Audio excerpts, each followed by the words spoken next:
ये तस्वीर सबूत है कि टाइम ट्रेवल संभव है, क्योंकि इस तस्वीर में दिख रहा ये बच्चा तस्वीर खींचे जाने के करीब 100 साल बाद जन्म लेता है। तो फिर ये बच्चा 1800 के दौर में खींची गई तस्वीर में कहां से आया और कैसे इस राज के पीछे निकोला टेस्ला की टाइम ट्रेवल की टेक्नोलॉजी छिपी हुई है। और सिर्फ टाइम ट्रेवल की नहीं बल्कि टेलीपोर्टेशन की भी, क्योंकि क्या आपको पता है कि मंगल पर सबसे पहला कदम रखने वाला इंसान कौन था? अब आपको लग रहा होगा कि मंगल पर तो अभी कोई इंसान पहुंचा ही नहीं, लेकिन आज मैं आपको जो बताने जा रहा हूं उस थ्योरी के मुताबिक इंसानों ने 90s में ही मंगल पर कदम रख लिए थे और वो वहां पर रहने वाले एलियंस से भी मिले थे। साल 2009 वॉशिंगटन डीसी, लाखों लोग नेशनल मॉल पर खड़े हैं, ठंड में कांपती भीड़, हर कैमरा व्हाइट हाउस की ओर। मंच पर एक युवा नेता धीरे धीरे आगे बढ़ता है, उसके चेहरे पर आत्मविश्वास है और उसके पीछे है दुनिया की सबसे ताकतवर डेमोक्रेसी की गूंज। यही है बराक ओबामा, अमेरिका के पहले ब्लैक प्रेसिडेंट, जो अपना हाथ उठाकर राष्ट्रपति की शपथ लेते हैं और एक इतिहास रच जाता है। लेकिन वहीं उसी भीड़ में एक और इंसान खड़ा हुआ था जिसका नाम था एंड्रयू बासियागो। और एंड्रयू की नजर किसी और चीज पर है, एक रहस्य जिसे वो पिछले 40 साल से अपने सीने में दबाए बैठा है। क्योंकि जिस ओबामा को वो अभी अमेरिका का राष्ट्रपति बनते हुए देख रहा है, वो एक समय उनके साथ मार्स ग्रह पर हुए एक रहस्यमयी मिशन में शामिल था। क्योंकि 1980 के दशक में CIA और डार्पा ने एक ऐसा प्रोजेक्ट चलाया था जिसमें बच्चों को न केवल वक्त में पीछे भेजा जाता था बल्कि उनको दूसरे ग्रहों पर टेलीपोर्ट भी किया जाता था, वो भी एक गुप्त सीक्रेट प्रोजेक्ट के जरिए जिसका नाम था प्रोजेक्ट पेगासस।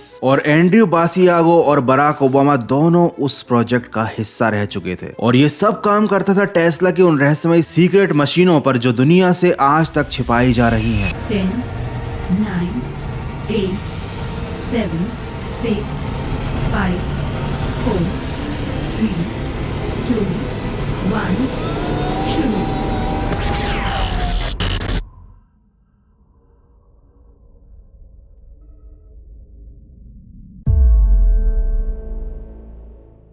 सात जनवरी 1943 न्यूयॉर्क के एक सस्ते से होटल रूम में निकोला टेस्ला अपनी आखिरी सांसें लेते हैं। दरवाजा यहाँ अंदर से लॉक्ड होता है, लेकिन अगले ही दिन अमेरिका की एक गुप्त एजेंसी FBI उनका पूरा कमरा खाली करवा देती है। उनके सभी नोट्स, ब्लूप्रिंट्स और मशीन्स गायब कर दिए जाते हैं। ये वो सारी चीजें थी जिनमें टेस्ला के सबसे खतरनाक इन्वेंशंस भी शामिल थे, जैसे कि earthquake generator, wireless energy weapon और एक मिस्टीरियस बॉक्स जिसके बारे में टेस्ला ने खुद कहा था कि वो इंसान को समय से परे या फिर स्पेस से बाहर भी ले जा सकता है। और टेस्ला की इन खतरनाक इन्वेंशंस को चुराने के पीछे अमेरिका का केवल एकमात्र रीजन था और वो था USSR यानी सोवियत यूनियन, जो उस समय तेजी से अंतरिक्ष की रेस में आगे बढ़ रहा था और अमेरिका से कई साल आगे निकलते हुए अंतरिक्ष में पहला इंसानी मिशन लेकर पहली सैटेलाइट स्पुतनिक तक लॉन्च कर चुका था। जिसके बाद अमेरिका को एक डर सताने लगा था कि कहीं वो USSR से पीछे ना रह जाए। और तभी अमेरिका को खबर मिली कि उनके सबसे महान और जीनियस साइंटिस्ट में से एक निकोला टेस्ला की मौत की खबर। ये खबर उनके लिए दुखद होने से ज्यादा एक अपॉर्चुनिटी बन गई थी, क्योंकि टेस्ला के पास कुछ ऐसी मशीन्स बनाने के ब्लूप्रिंट्स थे जो दुनिया को तबाह करने के साथ साथ अमेरिका को पूरी दुनिया में एक सुपर पावर बना सकते थे। और ये बात अमेरिका बहुत अच्छे से जानता था कि टेस्ला जीते जी अपनी इन इन्वेंशंस को गलत हाथों में कभी नहीं पड़ने देंगे। लेकिन टेस्ला की मौत के बाद उन्हें रोकने वाला कोई नहीं था, इसलिए उनके जाने के तुरंत बाद अमेरिकी सरकार ने FBI का इस्तेमाल करके उनके सारे सीक्रेट इन्वेंशंस को, उनके ब्लूप्रिंट्स को और उनके नोट्स और उनकी सारी की सारी रिसर्च को रातों रात चुरा लिया और एक सीक्रेट प्रोजेक्ट के अंडर में उन्होंने एक मशीन को बनाना शुरू किया ताकि अमेरिका सोवियत से आगे निकल पाए और दुनिया की सुपर पावर बन पाए। और इसके लिए उन्होंने सबसे आसान रास्ता चुना, टाइम को कंट्रोल करना। साल है 1863। एक 6 साल का बच्चा एंड्रयू बिल्कुल अकेला एक अनजान भीड़ में खड़ा है। उसके पैर कीचड़ में धंसते जा रहे हैं, उसके जूते इतने बड़े हैं कि वो हर कदम पर निकलने के लिए तैयार है। उसके सामने एक लकड़ी का स्टेज है जिस पर नीले कोट में एक लंबा आदमी धीरे धीरे ऊपर चढ़ता है। वो अपनी टोपी उतारता है और चारों तरफ सन्नाटा छा जाता है। बच्चा अपना ध्यान उस स्टेज पर बनाए रखने की पूरी कोशिश करता है जैसे कि वो बच्चा किसी मिशन पर हो कि उसे अपना ध्यान स्टेज से हटने नहीं देना है। उसे वहां पर मौजूद हर चीज को ऑब्जर्व करना है और यही उस बच्चे की ट्रेनिंग थी। भीड़ में बिना खोए सही जगह सही समय पर पहुंचना, चीजों को ध्यान से देखना, उन्हें याद रखना और बाद में उनको रिपोर्ट करना। लेकिन उस वक्त में मौजूद किसी भी इंसान को इस बात का इल्म तक नहीं था कि ये जो बच्चा था ये एक सीक्रेट पोर्टल से गुजरकर यहाँ इस वक्त में आया है। एक ऐसा पोर्टल जो टेस्ला की उसी रहस्यमय टाइम मशीन के द्वारा खोला गया था जिसे अमेरिका ने प्रोजेक्ट पीगासस के दौरान बनाया था। और ये बच्चा जो अभी ईयर 1863 में है, असल में ये समय यात्रा करके करीब 100 साल पीछे मतलब 1950 से 1863 में पहुंचा था। अब हो सकता है आपके मन में ये सवाल आया हो कि 1863 ही क्यों? क्योंकि ये दिन अमेरिका के इतिहास का सबसे ज्यादा महत्वपूर्ण दिन है। ये बच्चा इस समय इस साल में आकर जिस इंसान को स्टेज पर भाषण देते हुए सुन रहा है वो कोई और नहीं बल्कि अमेरिका के 16वें राष्ट्रपति अब्राहम लिंकन है, जिन्हें 1865 में मार दिया गया था, या कहें तो 1865 में मार दिया जाएगा। समय में यात्रा करके अब्राहम लिंकन की फेमस स्पीच को सुनने आए इस बच्चे को ट्रेनिंग के दौरान एक बात सिखाई गई थी कि 6 साल के इस बच्चे एंड्रयू को किसी भी हालत में पूरे मिशन के दौरान अपनी नजरों को केवल टारगेट पर रखना है और किसी और इंसान से अपनी नजरें नहीं मिलाना है और उसे किसी भी हालत में बिना आइडेंटिफाइड हुए अपने मिशन को कंप्लीट करके वापस लौटना है। लेकिन तभी कुछ अचानक ऐसा हो जाता है जो कि उसकी ट्रेनिंग में नहीं था, कुछ ऐसा जिसके लिए एंड्रयू तैयार नहीं था। उसकी नजर भीड़ में खड़े एक और बच्चे पर पड़ जाती है। वही यूनिफॉर्म, वही ओवरसाइज्ड जूते, बिल्कुल एंड्रयू जितनी ही उम्र और सबसे ज्यादा अनबिलीवेबल चीज, एंड्रयू का ही चेहरा। ये कोई और नहीं था,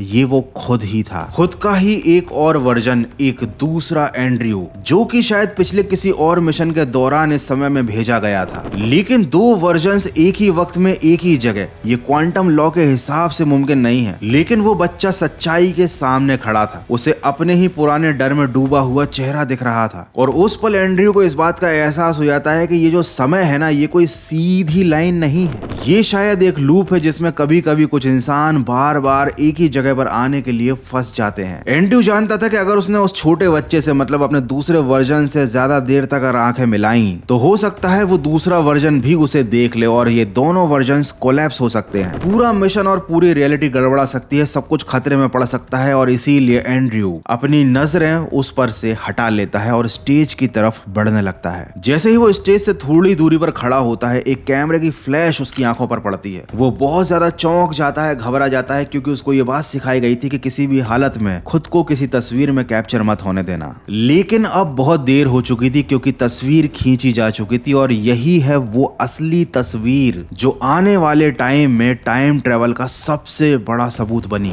लेकिन प्रोजेक्ट पेगासस केवल समय यात्रा तक ही सीमित नहीं था, वो उससे कहीं ज्यादा आगे था। अंतरिक्ष में दूर ग्रहों पर टेलीपोर्टेशन से लेकर अलग अलग मल्टीवर्स की रियलिटीज जानने तक।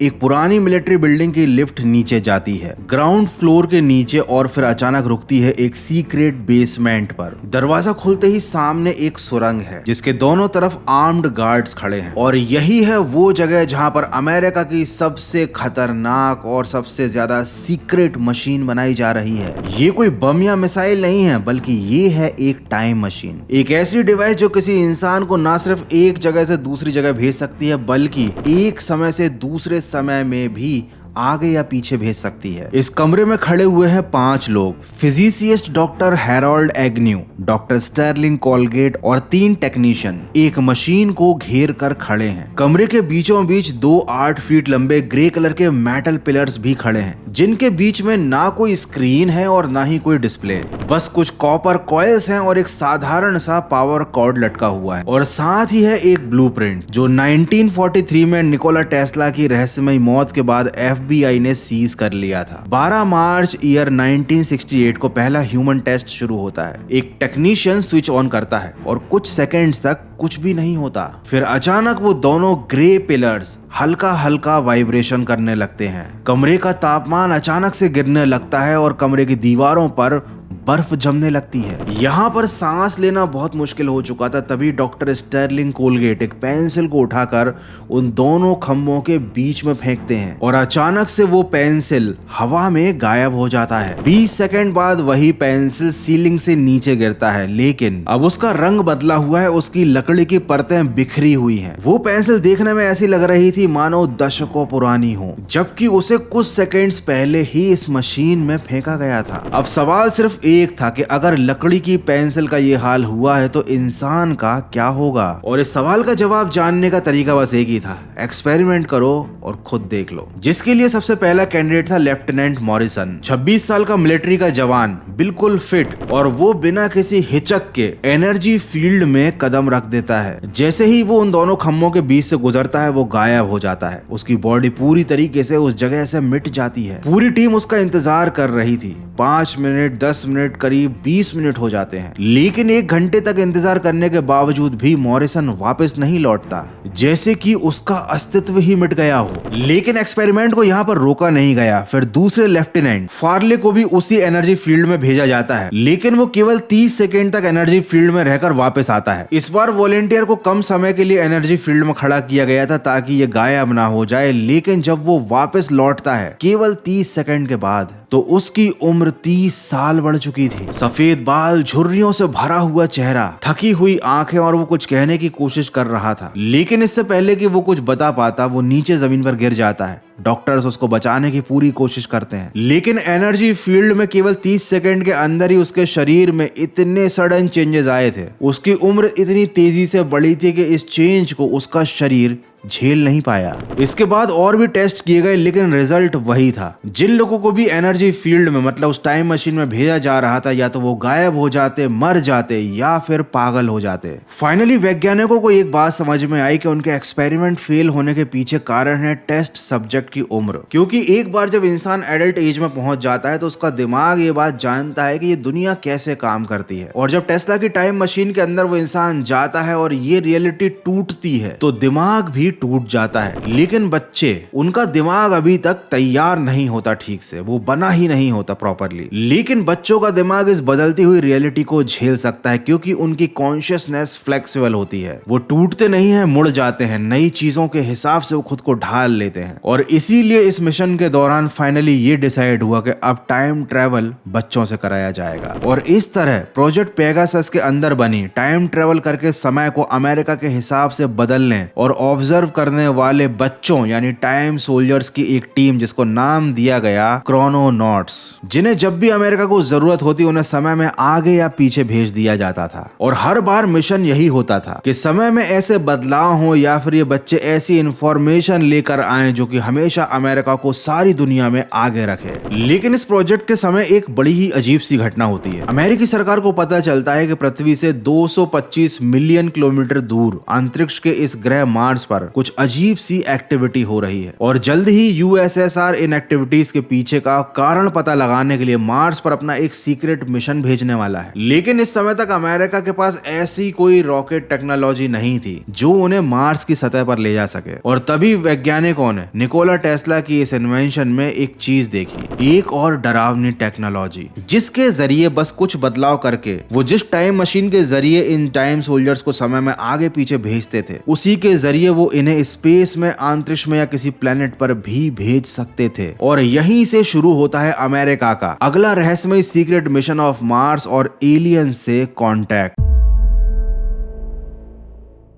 1980s तक प्रोजेक्ट पेगासस सिर्फ वक्त को मोड़ने का प्रोग्राम नहीं रहा था, ये स्पेस को मैनिपुलेट करने की कोशिश बन चुका था। DARPA, huge aircraft, Lockheed skunk work और CIA ये सब मिलकर एक ऐसी टेक्नोलॉजी बना चुके थे जो सीधा इंसानों को पृथ्वी से दूसरे प्लैनेट्स पर भेज सकती थी। एंड्रू बेसियागो अब करीब 19 साल का था और उसकी ट्रेनिंग अब माउंट शास्ता के पास कॉलेज ऑफ सिस्कीयूज में हो रही है, जहां उसे सिखाया जा रहा है सर्वाइवल टैक्टिक्स, साइकिक स्टेबलाइजेशन और एक ऐसा हथियार चलाना जिसमें होती है 3 setting: stun, heat and kill. इस मिशन में उसके साथ एक और साथी था जो उसी की उम्र का था। उसका नाम था बैरी सोएटोरो, जिसे आगे चलकर दुनिया बराक ओबामा के नाम से जानने वाली थी। ये था एंड्रयू की जिंदगी का सबसे पहला मार्स जंप, और ये उसकी लाइफ का सबसे अजीब अनुभव था। जैसे ही वो जंप टेस्ला की टेलीपोर्टेशन मशीन में करता है, अचानक से उसकी पूरी दुनिया ही बदल जाती है। उसके पैरों के नीचे लाल मिट्टी है, सिर पर नीला नहीं बल्कि जला हुआ आसमान है,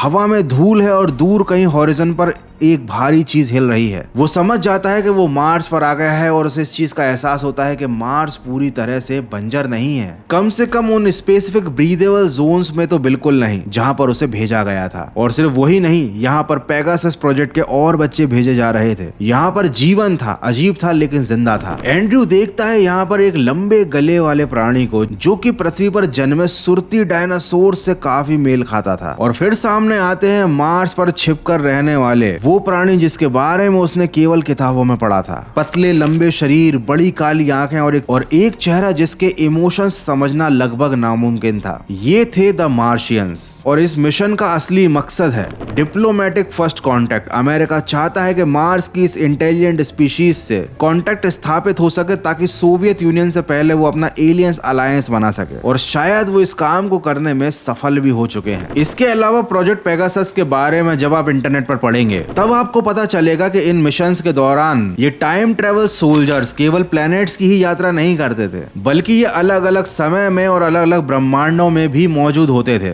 उन्होंने इतिहास में हुए कई इवेंट्स ऐसे भी देखे हैं जो हमारे ब्रह्मांड में घटित ही नहीं हुए।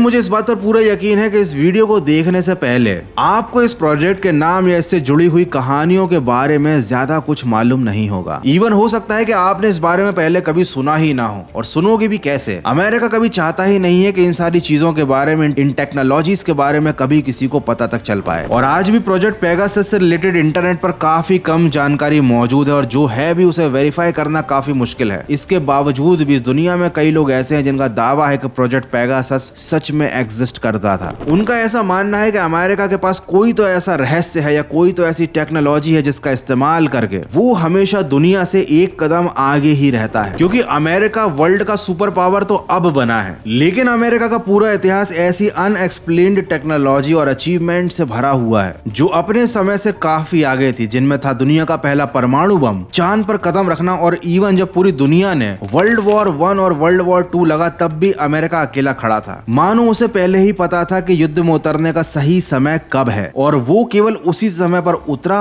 और जीता। इन शॉर्ट ऐसी ही कई चीजें हैं जिनके बेस पर लोग प्रोजेक्ट पेगासस को केवल एक कॉन्स्पिरेसी थ्योरी ना मानकर सच मानते हैं। वैसे ही कुछ आर्टिकल्स और एक्सपर्ट्स की बात माने तो डार्पा ने प्रोजेक्ट पेगासस को ऑफिशियली बंद कर दिया है। लेकिन आप खुद सोचिए, एक ऐसा प्रोजेक्ट जिसमें शामिल हो टाइम ट्रेवल, टेलीपोर्टेशन और अमेरिका को दुनिया में सबसे आगे रखने वाली टेक्नोलॉजी, तो क्या कोई देश ऐसे प्रोजेक्ट को बंद करेगा? कई रिपोर्ट्स की माने तो आज भी ये प्रोजेक्ट अमेरिका की कई सीक्रेट लोकेशंस, इवन एंटार्क्टिका की सीक्रेट लैब्स में होता है, दुनिया की नजरों से छुपकर। मुझे कमेंट करके जरूर बताना कि तुम प्रोजेक्ट पेगासस के बारे में क्या सोचते हो। क्या वाकई में टेस्ला के इन्वेंशंस समय से इतने आगे थे, या फिर ये सब कुछ एक केयरफुली क्राफ्टेड इल्यूजन है किसी और असली सच को छिपा कर रखने के लिए?